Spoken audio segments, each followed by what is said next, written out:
This is Anthony Beyonders from Mission Start Podcast.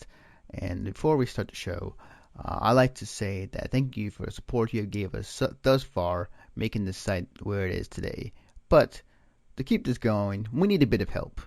As much as we love, going to conventions and talking about games and the podcast and everything we do, some of this stuff isn't easy for us to do.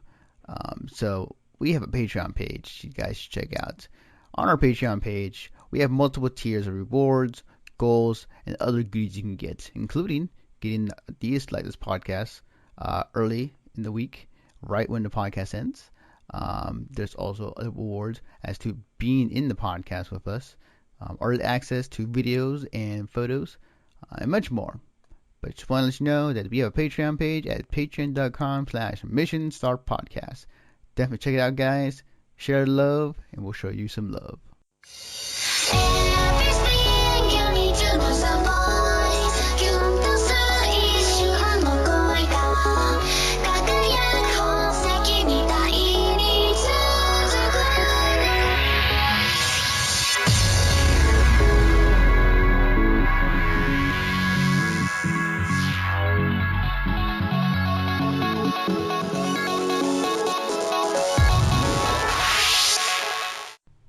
Hello, everybody. This is Anthony Beyonders from Mission Start Podcast. We have an episode of the Conover.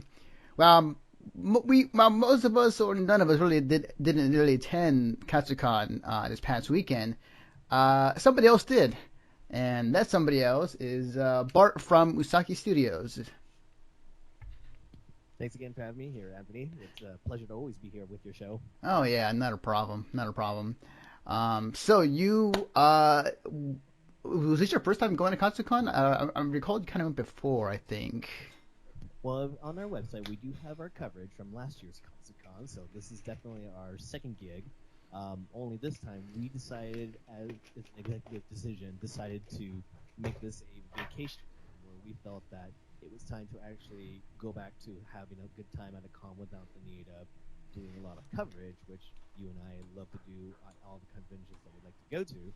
But we felt that, once in a while, it's good to actually just take a break from all of that, just enjoy the con for what it's offering and everything in between. So that was our final verdict on that Friday morning. So we figured, why not? Let's just go have fun. Mm-hmm.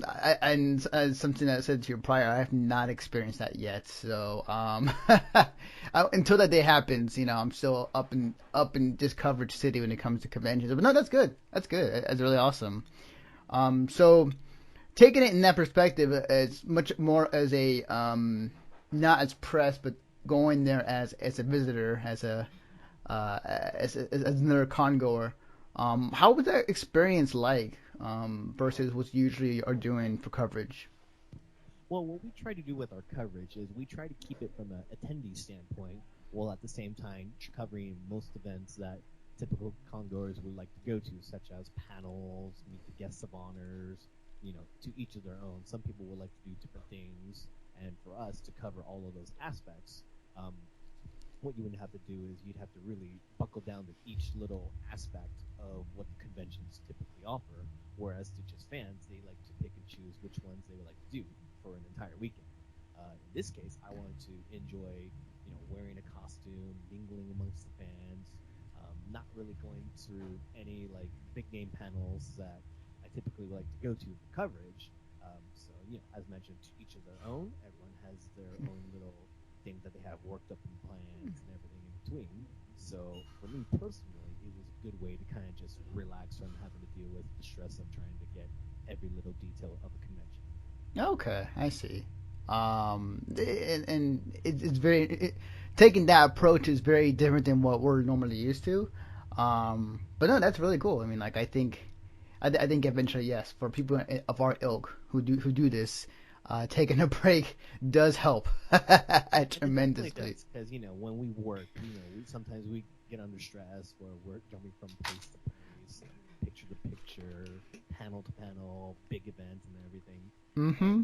Us personally, because this year we're having a more of a less coverage year, since I myself will be going to Japan later on this year. You lucky bastard. And it's going to be an entire month of traveling from the north to the south, Tokyo is not on my itinerary. That will be for another time. The Mm. reason for this trip is I definitely want to experience the culture of Japan, just how everything comes to be. As many of us know, most anime that we watch, creators, artists take a lot from their country. Like they put it in their Oh anime. yeah, definitely, Everything definitely. you see is definitely a real life place. Places like Sailor Moon, um, Tenchi Muyo, all those. Rurouni Kenshin is a good factor right there to go to the Mm-hmm. old Kyoto, Edo times. Those are Mm-hmm. places that I want to go to and experience. Right, definitely, definitely.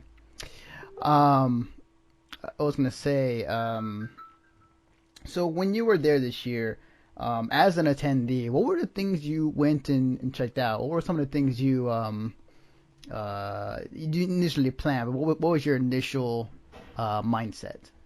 So my mindset was to get to know the crowd, the local scenes. As mentioned, East Coast conventions, the Midwest, West Coast. Everyone has like different mentalities, different styles of costumes. As I probably may have mentioned previously in a podcast, the East Coast tends to have a little more variety in costumes, whereas to the West Coast would just follow trends. That's the one dominant thing that I noticed between the two sides of the coast. So for me personally, it gave me an opportunity to see different costumes. Like I would say, like Katsucon is pretty much the AX A game cosplay scene where people bring their best costumes, walk around the gazebo area, the lower atrium area, because the way the resort is set up, there's a lot of places to take photographs. And at the same time, you get to mingle with different people from just different parts of the country that come to this convention. Um, it gave me an opportunity to mingle amongst the local scenes and people who came from even out of the country. Um, while at the same time getting an opportunity to more explore the commons, such as the dealers hall, the artist alley. Um, for me personally, I only attended one panel, which was funny enough the Cards Against Humanity panel. Met up with some really nice people that night. It was a late night event.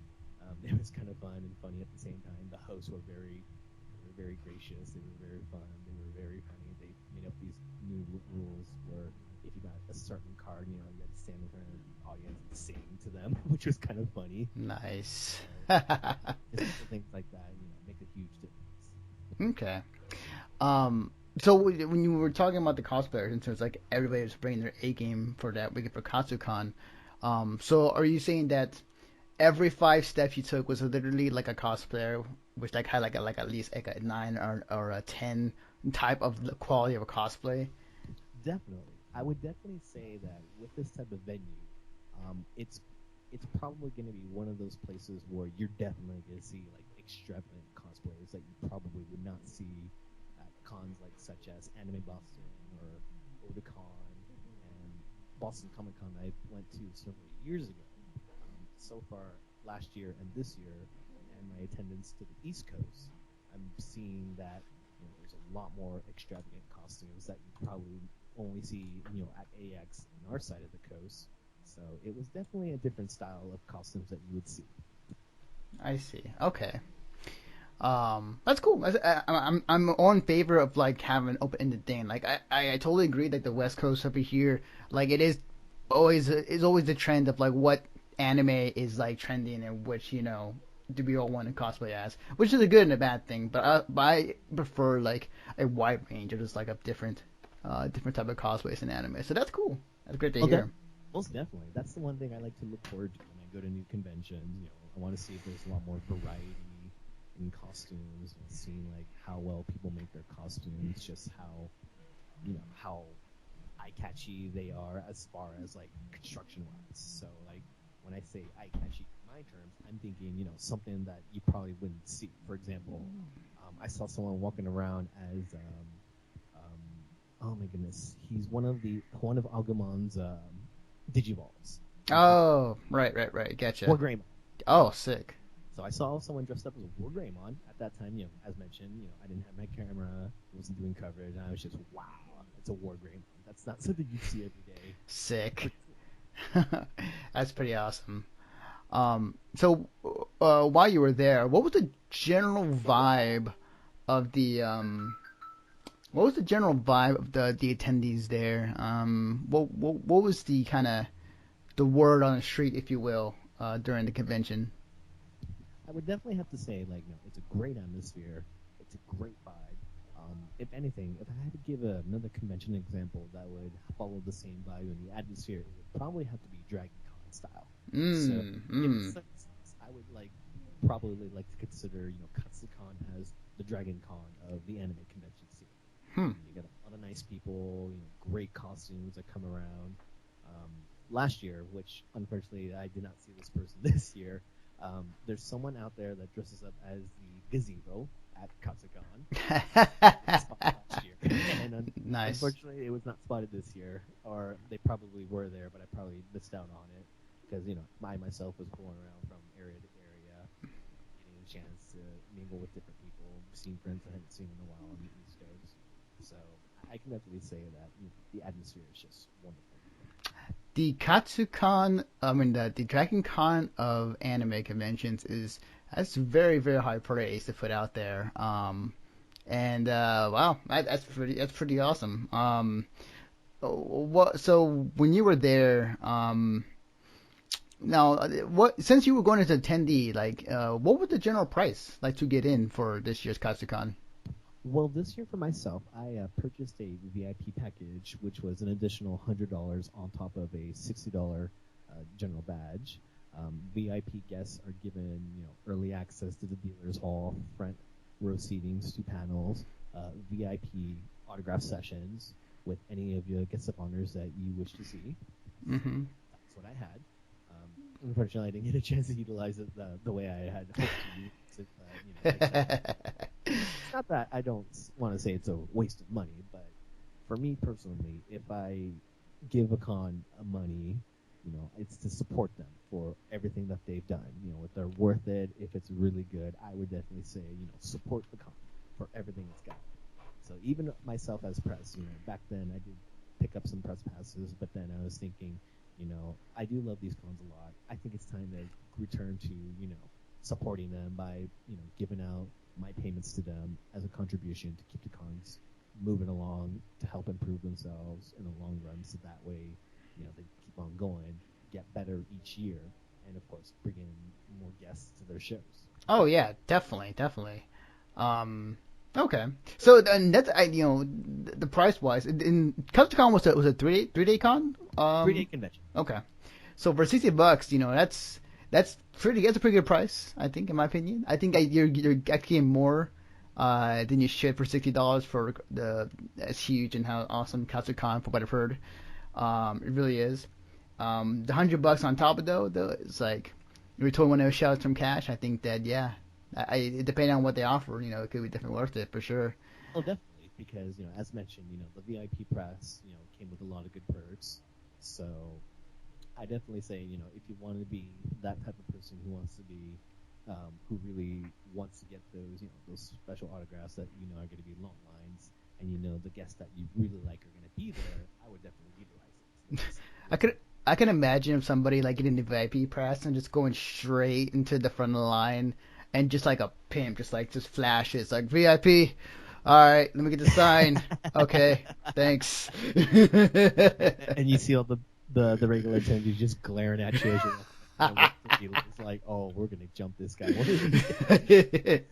Oh, that's but, hilarious. but definitely like that sort of mentality you will definitely not see so far at this con. They have their dedicated lines for the VIPs, and then you have the regular attendee lines. And so far, like from what I've noticed, it doesn't seem like anyone turns an eyebrow or kind of looks down upon different people, because everybody has their reasons for purchasing certain badges, to meet certain celebrities or get early access to certain panels. But to each of their own. Right, definitely, definitely. So speaking of getting your badge for this year, how was the registration process for this year's Katsucon? So from my personal badge registration, we had a dedicated room for VIP check-ins. So basically, you'd come in, you show them your ID, they look you up, and then they print you out your badge. You get your grab bag and your goodies with the booklet and free T-shirt to go with it. For general, I do notice that Katsucon has a notorious long line due to the amount of space that they must utilize. Mm-hmm.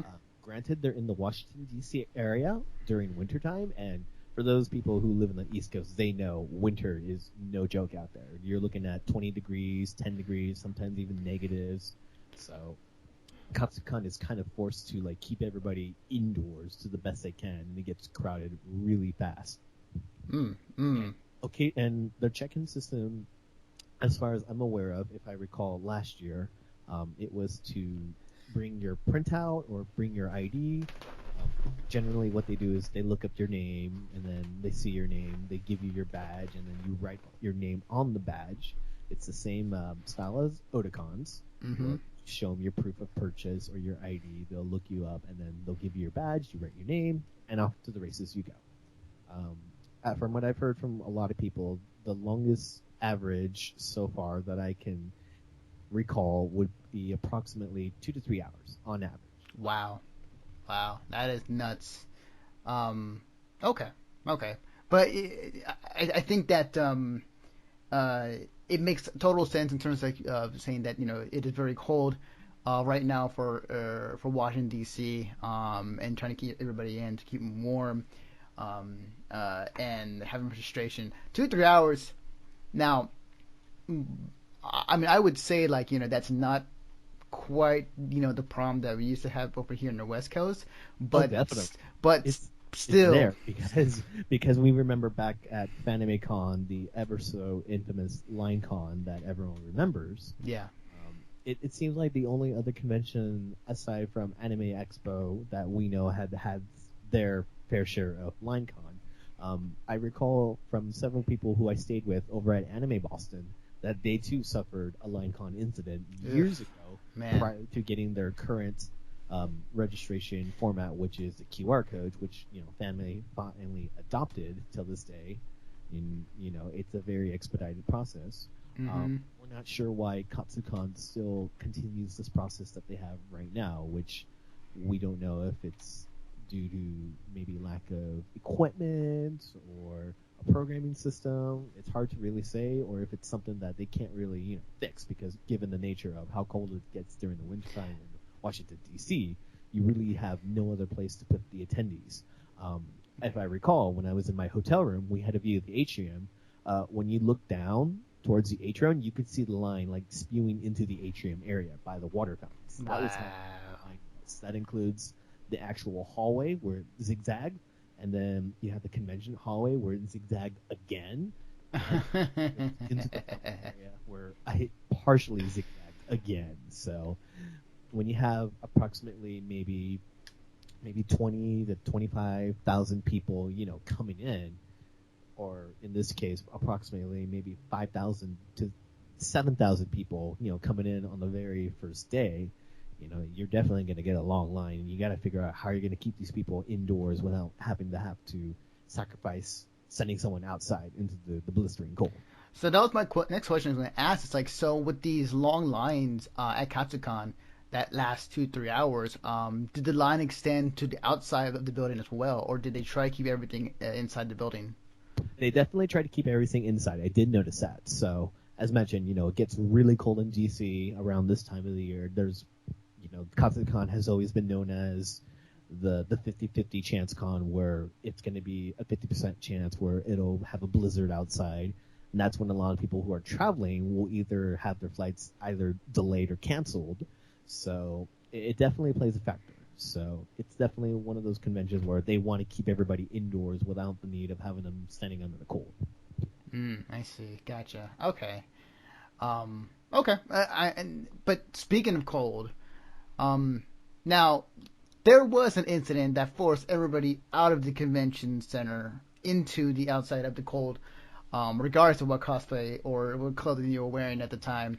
And that incident was the fire alarm incident, or the fire that happened in the it was in the kitchen. I'm not quite sure what other details came out of that. I've heard it was the maid cafe kitchen, or oh my goodness, I've heard it all. It was a maid cafe. It was a hotel room. I heard them all. I can definitely tell you right off the bat, it was a electrical fire inside the hotel kitchen within the hotel area. Yes, many people, when the initial alarm first went off, some people were assuming that, oh, someone pulled the fire alarm. Go figure. Mm-hmm. There's always going to be some idiot that does such a thing. But we noticed that the hotel staff, along with con staff, were trying to get people evacuating out into the outside of the hotel. That's when I myself was wondering, okay, this is real. This is not, this is not a drill. This is not a false alarm. This is real. So myself and two other colleagues whom were cosplaying at the time, we were making our way outside slowly. We got outside. If I had to give an estimate, it was probably about maybe 18 degrees outside. Woo! And I myself was not wearing a coat, so I was wow. short sleeve, thin pants, Oh. freezing my butt off to death. But I was like, no, we got to get these people out of here. I noticed that, this is real world something scenario. It's gonna happen. Heard the fire trucks, saw the fire trucks come in. If I had to give a good count of how many trucks I saw, I would probably say there was maybe 5 fire trucks and 3 EMT vans that were outside. Saw all the firefighters going in. As the firefighters were coming in, I did hear people cheering, for the firefighters coming in. So that alone was just, okay, so this crowd definitely, supports these first responders for, doing a dangerous job. Mm-hmm. I myself also took notice, as well as hearing words from different friends who were there, because of how cold it was. There was a lot of people freezing, cosplayers who were in, very little. Oh man, yeah. Freezing.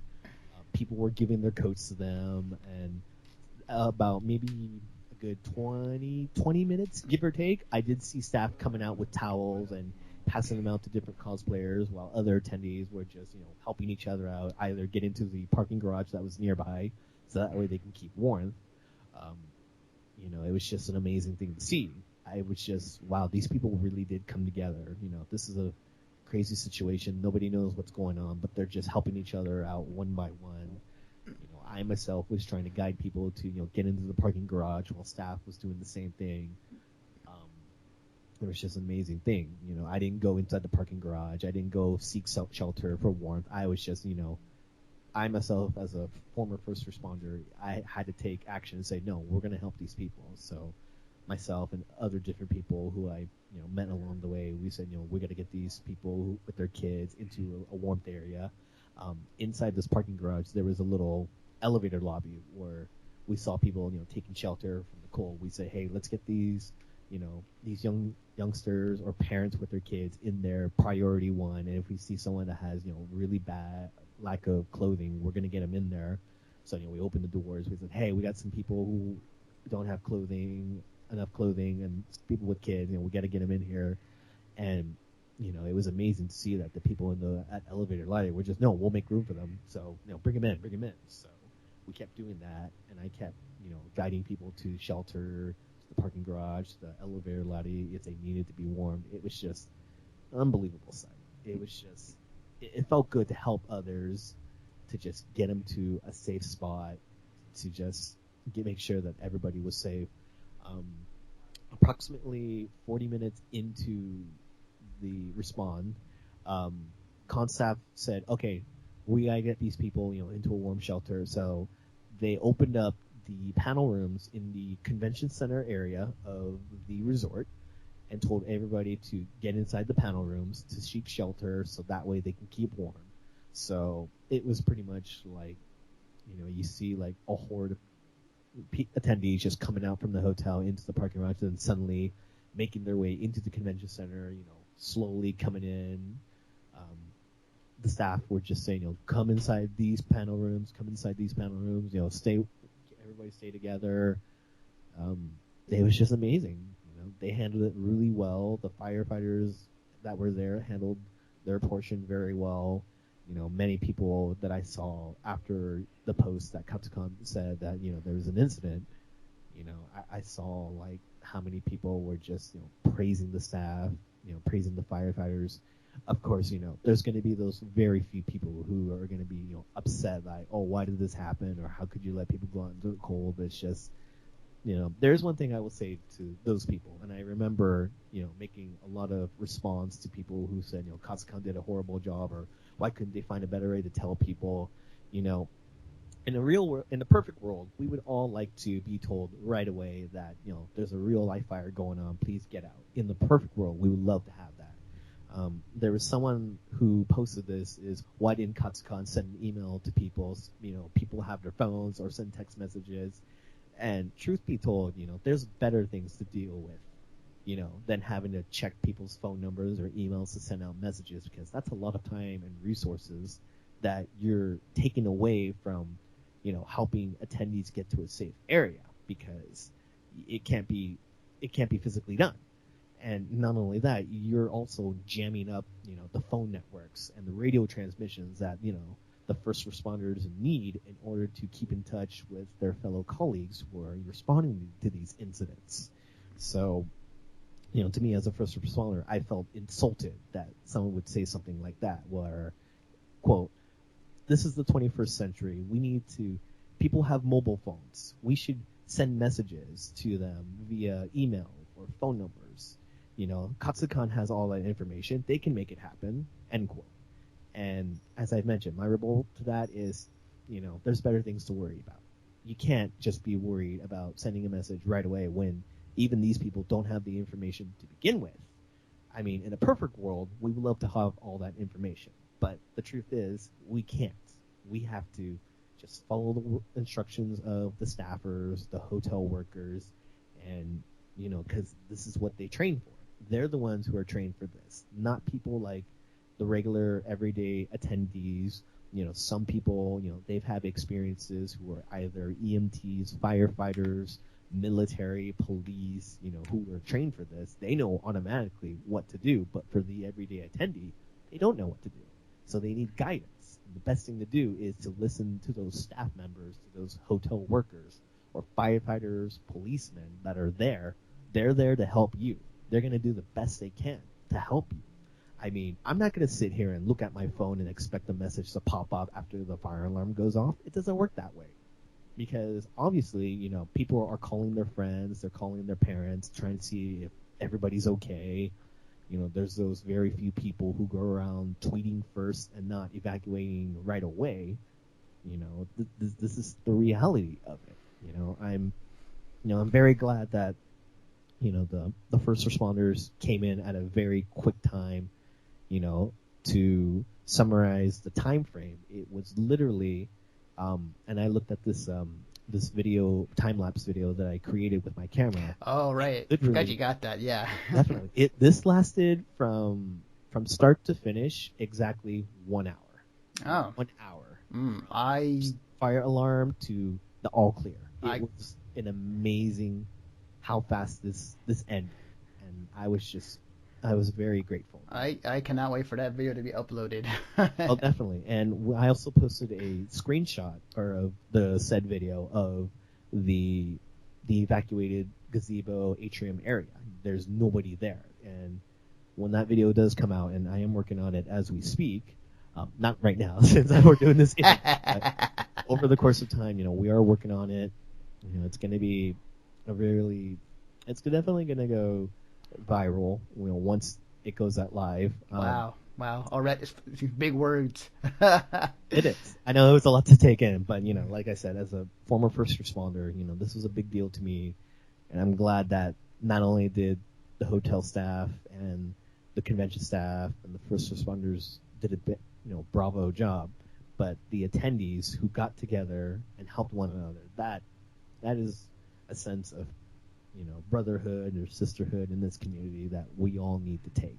Mm-hmm. We all need to be proud of. We're all in this together. There's no such thing as, someone being better than others. We're all in this together. We have to help out one another when things like this happens, because, this could happen anywhere. I mean, for all I know is that this could happen, maybe at FanimeCon or Anime Expo, Anime Central. It can happen anywhere. Yes. So there's three things that came to mind during your entire explanation of the events of the fire alarm. One is that's really cool, the fact that in the East Coast everybody was helping out each other. I like the fact that you guys were bringing in people that were having less clothing on, like in the shelters, or the Katsucon staff were bringing into the panel rooms to keep warm.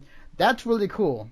Honestly, if that were to happen here in the West Coast, that will never happen. They will get him out of the convention for sure. But like, if it's like in all of the days that the West Coast happen to have cold weather, which is rarely, it's a rarity, you probably won't see that as well put as you did for Katsucon.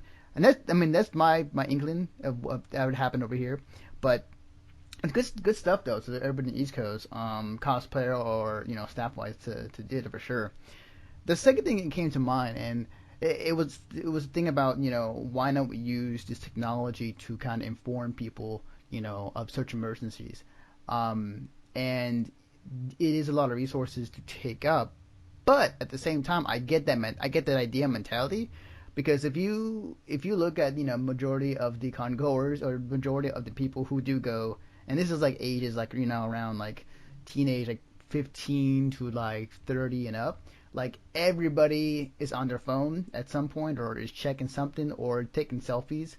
So the idea like that, like I understand it. I think that maybe if it was like connected to like one of the, what do you call it, one of the apps, a guidebook. It was like connected to the guidebook to where they tweeted it out or had it, somebody like on social media for Katsucon said like emergency, please evacuate through the guidebook app, and it goes off. That's cool.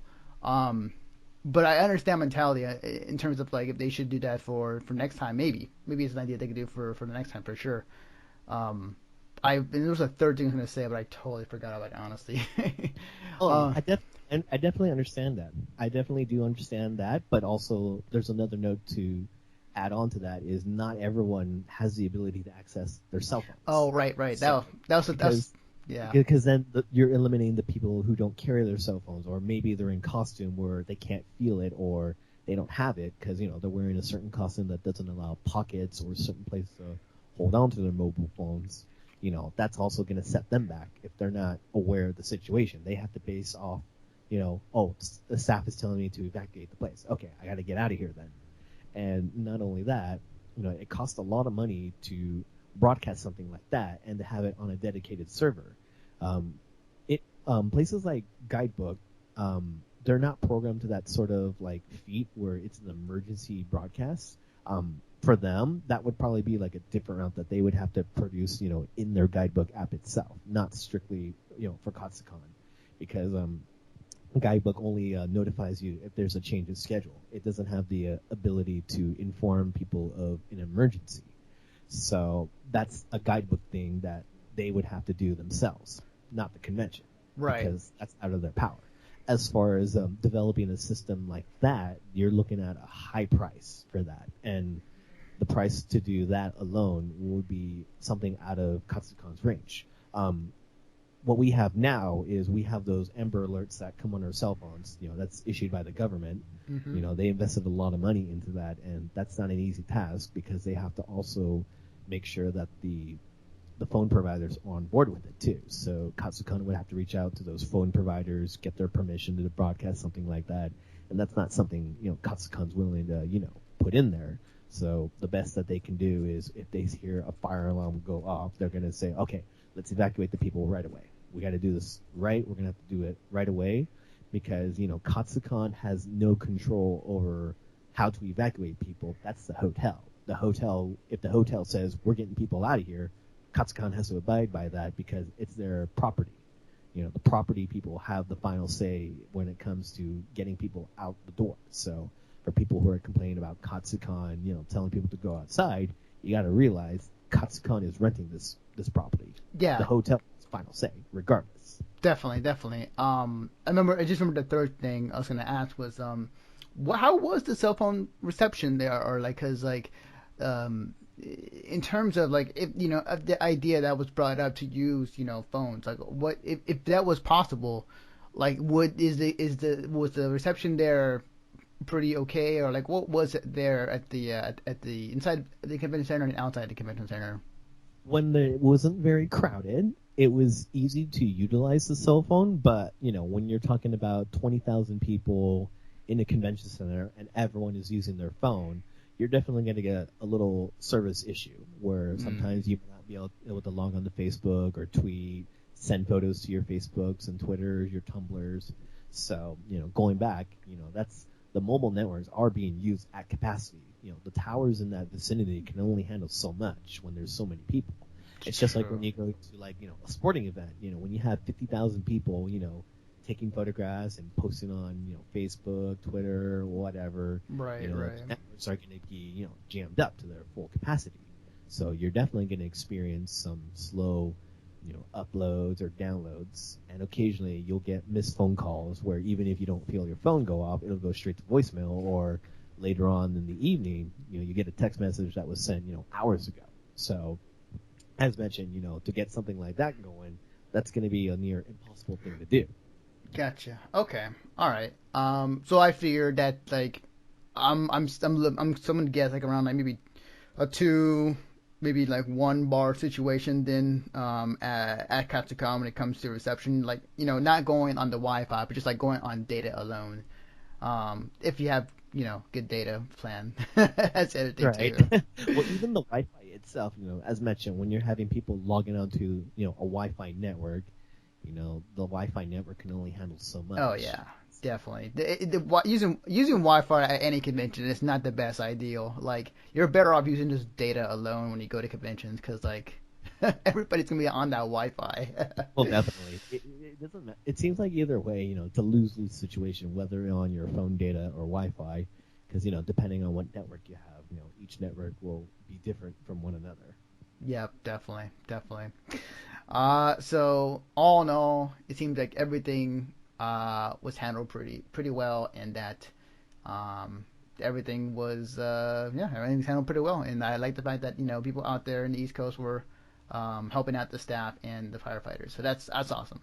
That's good. It's definitely, and I hope that people at other conventions, will learn from what happened at Katsucon, to some people, whether they think, this is a joke or not, but in all seriousness, you got to remember, this is what happens, when we least expect it, and we have to be ready to, take the initiative to help out one another, whether you're in the East Coast, the West Coast, the Midwest, for everyone listening, just be aware that this could happen at any time, and it could be when we least expect it.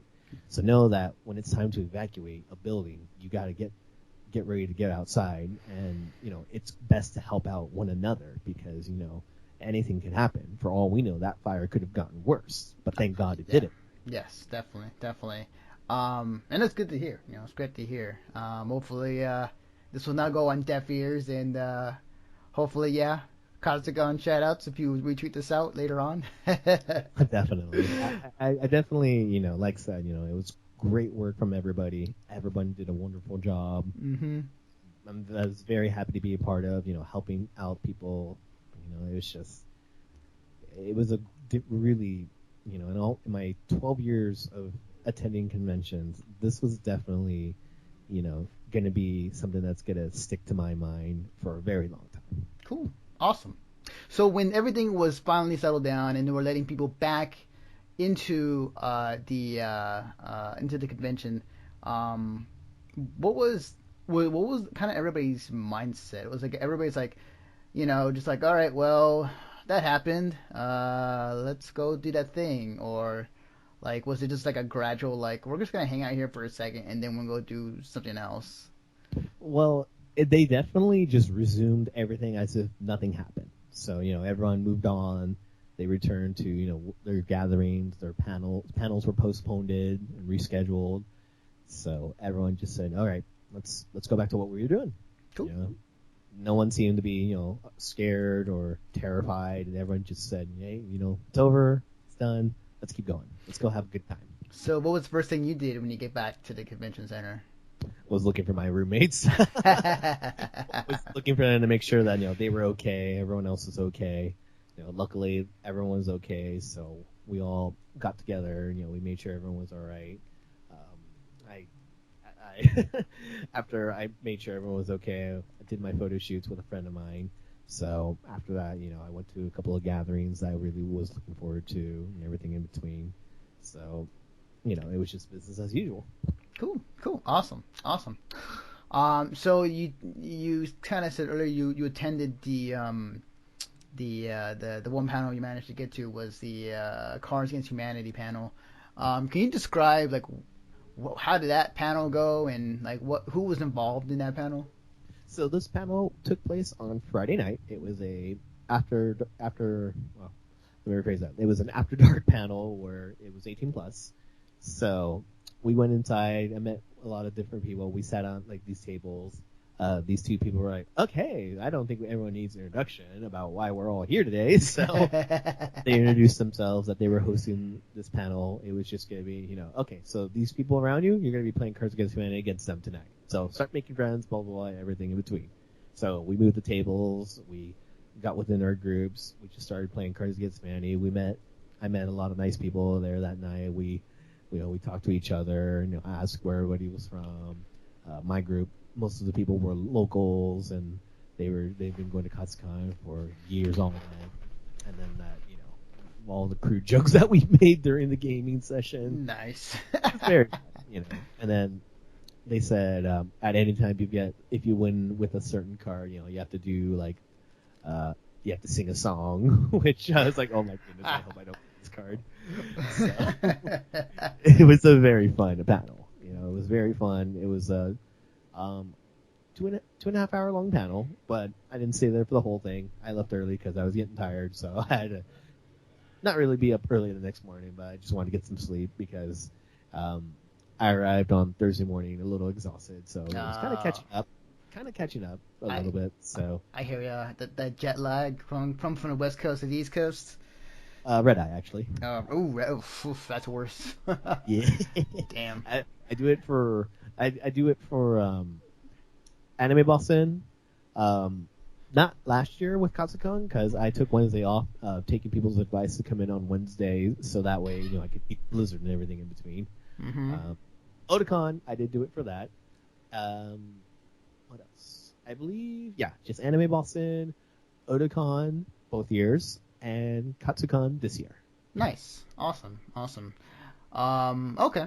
No, that's understandable. But that's cool. I always enjoy like panels that everybody gets together and just have fun. Regardless if it's watching people play Cards Against Humanity or being part of it. So that's pretty cool. So speaking of After Dark, like what was there a curfew to Katsucon? Because I've never been, but I'm always been curious. But it's like, is there like a time limit in terms of like how late the convention stays open, or is it one of those 24-hour conventions like Fanime? So it's not really a 24-hour type convention. Most of the events and panels last until 4 a.m. Wow. So then they'll shut down for a couple of hours, and then they'll reopen the next morning at around I would probably say 9 o'clock at the earliest. Okay. And occasionally you'll spot the game room opening at 8 o'clock. So it's not really 24/7 con. If anything, most people do stay up, for the entire 24 hours because either they're mingling with people or they're getting up really early or anything of that nature. So, it's definitely a very more relaxive type convention. Okay, that's cool. That's pretty awesome. I'm gonna be the guy that's always gonna be in favor of 24-hour cons just for the fact that if I ever get bored, I can just go to a panel at 3 in the morning or go watch anime. But no, that's cool. I mean, definitely, the Katsucon keeping its curfew is it's not a bad thing at all.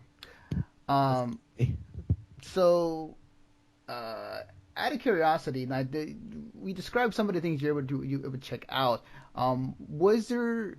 Were you able to check out some of the other rooms or other areas in Katsucon? Namely, specifically the dealer's hall, the game room, and other areas of Katsucon. Almost definitely. I was able to get a chance to see the game room. Mm-hmm. Very small game room, or I would probably say a medium-sized game room. Not as big as Fanime's game room, and same goes for Otakon's game room. I could probably say that this game room had both the standard gaming consoles, PC stations, arcades, pachinko machines. Oh, it's awesome. I'm with you. Very They had several pinball machines against the walls, mostly old school pinballs. That was really nice to see. Sick. I got a chance to go see Artist Alley. Artist Alley, typical Artist Alley. They have them in their rows. It felt like this Artist Alley was definitely the same Artist Alley, format as Fanimaze, where they had them lined up in different rows and everything in between. It was very, very long, probably a good, maybe 4 to 6 rows total, if my memory serves me correctly. Dealer's room size will probably be as big as the same size as FanimeCon. Have your typical, you have your vendors like Funimation, Crunchyroll, Aniplex, all those guys. The standard, other conventions that are in the vicinity, local. You have your cosplay guilds like Rebel Legion, 501st. Nice. The stand. So far, most merchants are just, your local merchants of anime stores from different places within the East Coast region. So I definitely had a chance to go see the main events room where they host their masquerades, dances, big name panels, and everything in between. Fairly good size. I would probably say the size would be that of maybe AX's largest panel room, which I don't recall what the largest panel room they had there, since it's been a while since I went to AX. Right. I'm trying to remember too, what is their biggest panel room? Because when it came to Masquerades for AX, it's held in a different building altogether. Yeah, I honestly wouldn't know, but that's still pretty impressive, though. That's still pretty impressive. No doubt. So the other thing I wanted to ask was while you were there, I mean, money wise, I'm not quite sure how you were money wise in terms of how much you're spending, but any particular thing you bought at Katsucon, either via an RP or something from the dealer's hall that you brought with you? I've always been one of those people where if I don't need it, I don't buy it. But if there's something that I do spot, I would probably say, prices, the typical dealer's room prices that you would get, average, of course, slightly higher than what you'll see in most retails or what you find on eBay. So probably average, just prices that you would normally see in dealer's halls and whatnot. Then again, I don't really look at the prices as much as I do. It's really hard to really throw out there. But if I had to give it average amount for probably figurines, maybe the average price that I've seen would probably be around 70 to 80, give or take. For of course the large ones, the fig arts and everything in between. Posters about $15 to $18, typical pricing. Plushies, 10 to 15, depending on the size, value, and everything in between. So it's really hard to say what would be a good price range for those guys because, like I said, I don't usually buy stuff in dealer's hall unless I really want it or if I really need it or anything in that sort of nature. I hear you. It's funny because I'm kind of been going the same way. I have stopped buying. The only thing I would buy in a dealer's hall now is either figurines or model kits. Those two, and then I would buy a lot of art. Those are the three things I would buy at a convention. Other than that, just food. So I used to be that guy, just would buy almost everything at a dealer's hall when I was younger, and had a lot of money. So that's cool. That's what's up. So what was I gonna say? So you were there for the whole 9 yards or the whole 3 days where you're there. Um, and I say this to every person who I interview on the Conover is what was your kind of convention moment? Because at conventions we always see and laugh and sometimes weird out of these moments that happen right in front of us, and it's one of those yeah, that was a convention moment. So did that happen to you during your time at Katsucon? Ooh, that's a very good question. I'd have to really think about it. I think if I had to give a realistic answer, it would be meeting my friends in the Final Fantasy IX group that, Final Fantasy IX is, as I've mentioned to many people, is my favorite Final Fantasy game of all time. myself and a couple of close friends who love Final Fantasy IX, we were able to mingle with different Final Fantasy IX cosplayers that we met at Katsucon, and we talked about it. We talked about how much we love it, what it means to us, talking about different things about it. We exchanged information to keep in touch with everyone. That was definitely a con moment for me, so I definitely felt that would be definitely my favorite con moment. So I got to give it out to my good friends Sarah and Nick, who I met Nick at Katsucon partially last year when he was dressed up as Steiner, and my friend Sarah, who was dressed up as Kuja back at Anime Central last year. Those two guys, we definitely were chatting it up, catching up with one another. We had a chance to mingle with other Nine cosplayers, as I mentioned before. It was just a great experience to chat with those guys again and just meeting new people on top of that. Okay, cool. It's awesome. So there has, and this is very timely. Is this podcast I'm meant to say is that now there has been some images that have been floating around the internet and it has caught the eye of a lot of people. I know where this is going already. Yeah. So for those who don't know, at Katsucon, there has been some property damage done to one of the hotels. It might be one of the hotels we connected to the convention. It's definitely the hotel itself. Okay. Because I don't know if I mentioned this, but the Gaylord National Resort is a hotel / convention center connected as one. Okay, gotcha. So, and there are two hotels that are not connected to the hotel, but they're across the street from the hotel.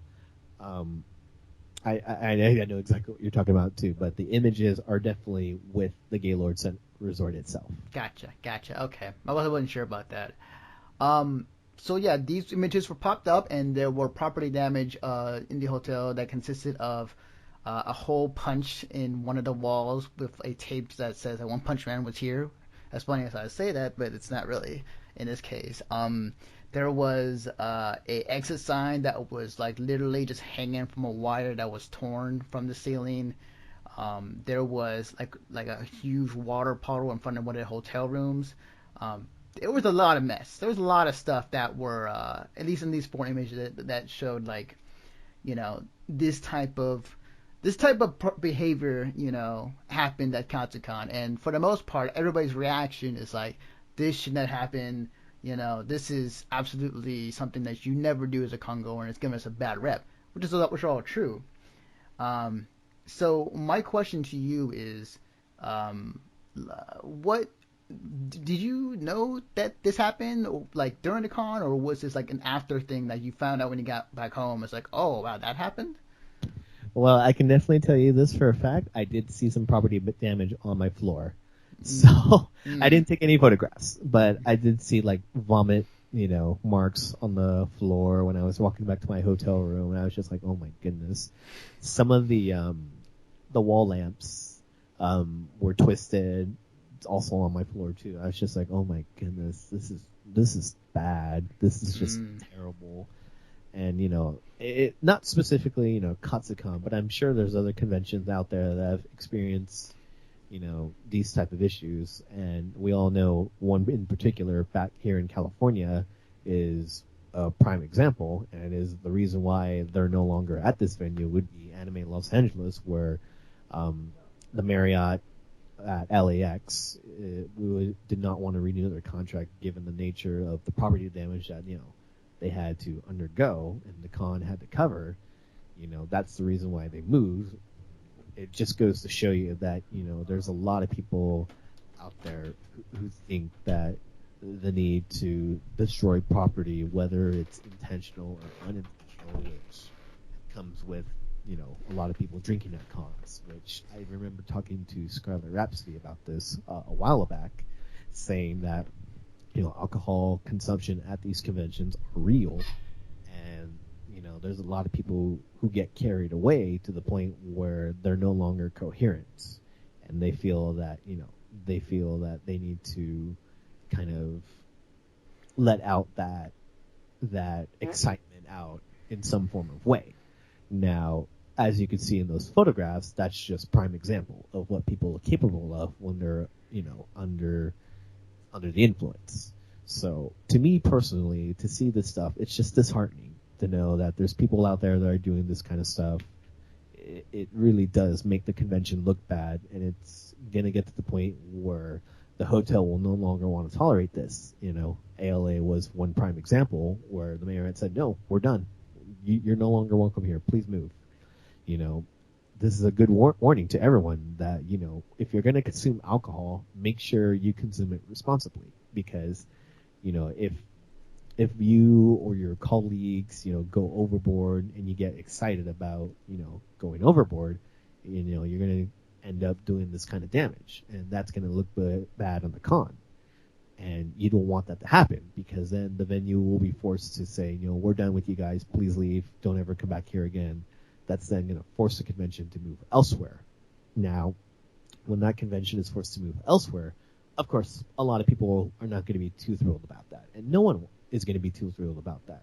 So if you want this convention to stay at the venue that you like, don't destroy the property, and, always be aware of your alcohol consumption. If you know that you're about to go over the edge, that's where you got to say stop it. Or if there's, someone in that room who looks out for you when you're getting drunk, they have to be the ones to stop you in your place to make sure that you don't get carried away. Right. So, yeah, I think there has been questions and people were talking about, like, what can we do, and we as in the convention, the Congo or the anime crowd, like, are asking the questions, like, what do we need to do in terms, like, to stop this or to prevent this?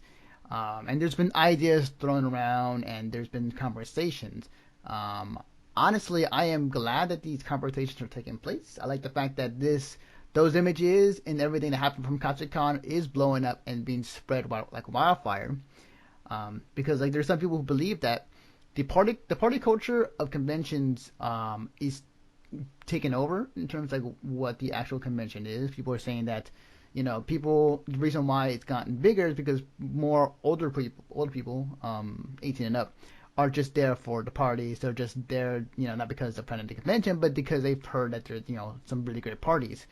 You can party, it's fine, but the thing, like Bart said, like, just keep it to where it's, where, you're not doing dumb stuff, like when you're totally intoxicated and drunk. What I will say, though, is that the thing I would love to see cracked down on, and it's maybe something where it may be just like the scene itself needs to self-police, or, maybe an idea that they're at the convention, is that I would like to see a lot of people, like, crack down on minors drinking, because, like, for people who don't know, a lot of minors, they also drink at these conventions. And, leaving your kid at a convention, and saying, like, oh, have fun, not having anything to monitor them, was like, oh, yeah, stuff may or not happen. Not to say everybody does the underage, no. I'm just saying, like, it does happen. So, like, and I enjoy the fact that these conversations are taking place. Now, to where would this lead to, I'm not quite sure. I mean, it's going to determine, like, what future conventions are going to plan to do with it. Maybe it's just all talk, but who knows? I mean, we have to wait and see the next big convention. And for most of us in the West Coast, it's Fanime? Yeah, anime convention-wise, yeah. anime convention-wise, yes, it'll definitely be FanimeCon. But there is a difference that I do notice in party scenes between both anime conventions and sci-fi comic book scenes. Mm-hmm. So it definitely has to do with maturity level. That's the dominant feature of both sides. Where the sci-fi comic book scene, they're a lot more mature, they're a lot more tolerable, and they know how to, stake their limits and not go overboard to the point where they're destroying property. Mm-hmm. And I did notice, like, at ALA, or from what I've heard, that they were cracking down a lot on parties. So it was good to hear that the con was cracking down, along with the hotel staff cracking down on the parties that were going overboard and whatnot. So I think it's safe to assume that convention got everything under control as far as how crazy and rambunctious the parties get. As far as Katsucon, I believe after they've seen these images, I'm sure they too are going to start cracking down on these parties. As far as the community themselves on what they can do to prevent destruction or find ways to prevent or kind of help hotel staff, get to the bottom of who did this. What you can do is you can maybe like follow this person to what room number they're going to, and then make a note of it, and then report it to comm security and hotel security and say, hey, I noticed someone punched a wall or destroyed a lamp that was on the wall, or I saw someone tear down the sign that was on this floor. Their room number is this and this, because that's where I saw him go into. That was the last point that I saw him. Just let security know that this is what you witnessed, and you know where the person last saw. Give a good description of what the person looks like, so that way the hotel staff can take care of this. Mm-hmm. Definitely agreed. No complaints here. So with that being said, because I needed to bring it up because that was the topic of the week from everybody, from my on Facebook feed. Overall thoughts on Katsucon? The pros, the cons, that stuff. Well, the cons will definitely have to be, without a doubt, the people having absolute no respect for the property. It's disheartening as a fan, to see these people, get rambunctious to the point where they felt the need to destroy property. And then there's those jokesters who think it's funny to poke fun of it, which, remember, this is the venue that's being rented to you for your enjoyment. If the venue gets taken away, there goes your enjoyment. You're going to be forced to go to another venue where you'll probably not like it as much, or you're going to have a lot of issues with trying to move on to the next part. But just be forewarned that whatever you think is, quote, a good thing to do as a form of expressing yourself with the need of consuming alcohol, there's going to be a lot of retaliation against that, because as you see in those images, they're very disheartening. You're basically ruining it for the rest of the people who want to enjoy this convention. So that would be my con for this convention. My pros, I gotta say, it's got to be to the attendees who were helping people out. It's definitely a whole mentality that I really enjoyed, seeing people getting together to help one another. I gotta say, for all those people who braved the cold, helped others, you guys did a wonderful job. You definitely are the reasons why many of these people who go to these conventions. You're the reason why that people have a great time, because you're caring about others. So you got to give it up to the fans. As mentioned earlier in this podcast, the first responders, the hotel staff, and the convention staff. Everyone just did a fantastic job in that time of emergency. Okay, awesome, good stuff.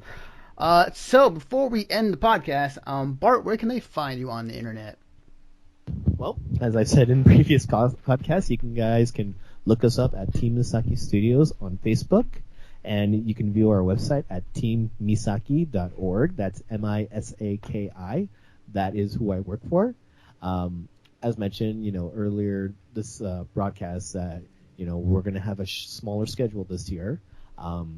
I guess we can officially say that our first official convention coverage of the new year will be a small convention in Fresno, California called Anime Con, which is trying to bring back to life the Central California anime community with the loss of AniJam, where a great convention that was ran for many years in the Central California area was unfortunately forced to shut down, where due to the owner's health concerns, he had no choice but to put down the convention. And unfortunately, there was nobody to take over that convention role due to financial instances. So AnimeCon has stepped up their game from my last attendance last year, and this year they look very promising. So I'm happy to say that we're looking forward to covering this convention for our first coverage of the new year. We're looking forward to the new season. After that, we'll be returning to our favorite East Coast convention, Anime Boston, once again in March. We're definitely looking forward to that. And then after that, before that, we will be attending a new convention in San Jose, California, known as Silicon Valley Comic Con. If you've noticed that their guest list is unbelievably huge. They have a a huge return of the Back to the Future cast with 3 main characters that we all grew up and loved. So that's going to be a fun thing to go experience. Nice. Awesome. Thank you, Bart, for joining me for this podcast. And you can follow. I can't talk today. You can follow. Aren't we all a little tired? Yeah. Trust me when I say this. My return back to California was not a fun one either. So blizzard the parts of the snow came in on that day, and I kid you not, I originally was supposed to leave Dulles Airport, which is on the other side of Washington D.C. in Virginia.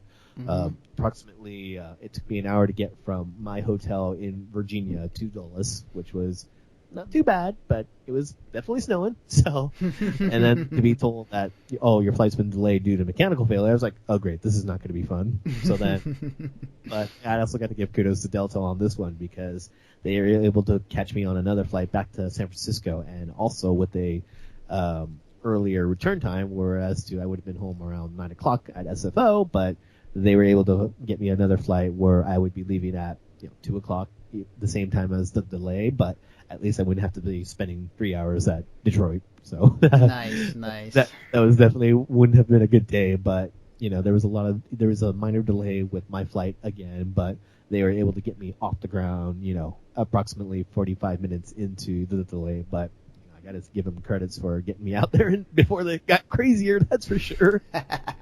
Sick. That's good stuff. Most certainly. So, I was gonna say, so you can follow me personally on Twitter at Defective Naruto. You can follow the work that I do and this podcast on our website at missionstartpodcast.com in the podcast section under the Conover. By the time you listen to this, it is, the 19th. The upcoming conventions we plan to attend to, you can actually view them on our front page of our website.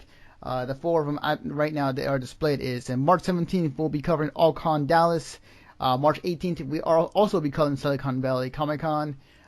In March 25th we'll be covering WonderCon, and in April 22nd we will be covering BabsCon this year again, as of the last 2 years since its inception. But yeah, definitely can find this podcast on the podcast section as well on iTunes and Stitcher. I have been a little behind on putting the podcast up on our YouTube channel, but since I now have a more beefy machine, I think I can do that now. Yeah, definitely expect some updates on our YouTube channel as well when it comes to various podcasts. But in the meantime, again, thank you, Bart, for joining me tonight to talk about everything Katsucon. Thank you for the invite. It's always a pleasure to be on your guys' show. Not a problem. And that's going to do it for us. So until next time, we will see you guys later.